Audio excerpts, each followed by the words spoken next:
What's up, ladies and gentlemen? Kumusta po ang lahat? Ritzel here for the Scooter Guy at DIY channel. Today I'm gonna show you the tire inflator na binili ko online. Mukhang maganda to pero ang liit. But pakicheck na lang sa description down below guys kung saan ko to nabili at kung magkano. Ito po ay rechargeable via USB. Pero hindi ako sigurado kung mapapa-inflate niya ang gulong dahil sa sobrang liit nito. Ang ganda nito guys, although ang liit niya pero may mga kasama din siyang connectors.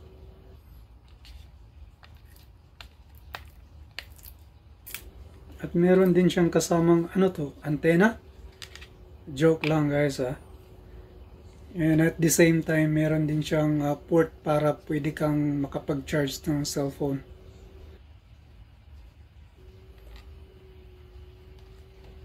But overall guys, napaka-handy niya. So, may napansin ako. Parang walkie-talkie? Or RF radio? K2 base, this is 595 Delta, over. Roger, what's your location? Over.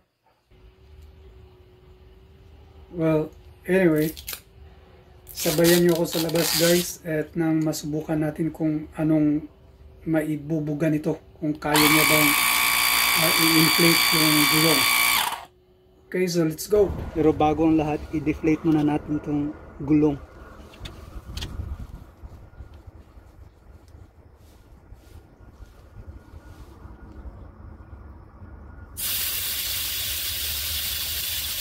Sana ikagana ito, kung hindi ako'y malilintikan ng aking asawa. Siya nga pala, shout out kay Ferdy C Vlog, yung kasama ko sa trabaho na makisig, maganda ang pangangatawan, at sa kanyang may bahay na si Gina C Vlog. Okay, so yan lang muna. Subukan natin itong i-on. Ayan. Okay, so 0 PSI. Sorry guys, hindi pala to PSI. Ito pala ay kilogram force per square centimeter.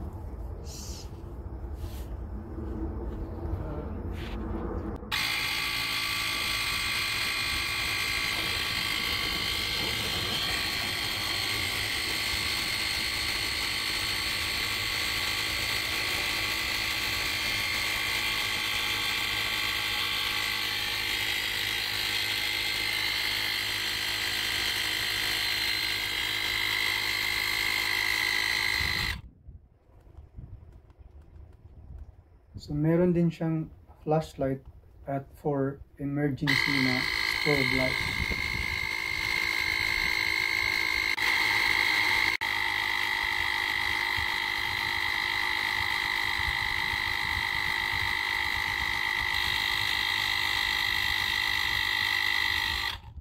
Yan, 2.30.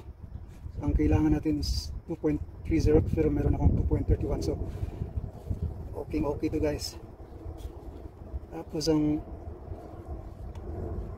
battery niya hindi basta-basta maglulubat. Kitang-kita niyo yung green dyan, yan yung battery life niya, so parang punong-puno pa. Okay.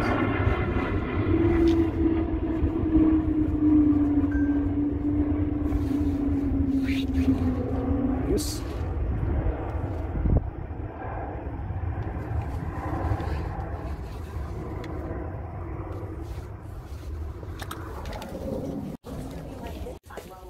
So long story short, binili ko tong tire inflator na to para talaga ito sa aking electric scooter. So thank you so much for watching guys. Until next time. Bye.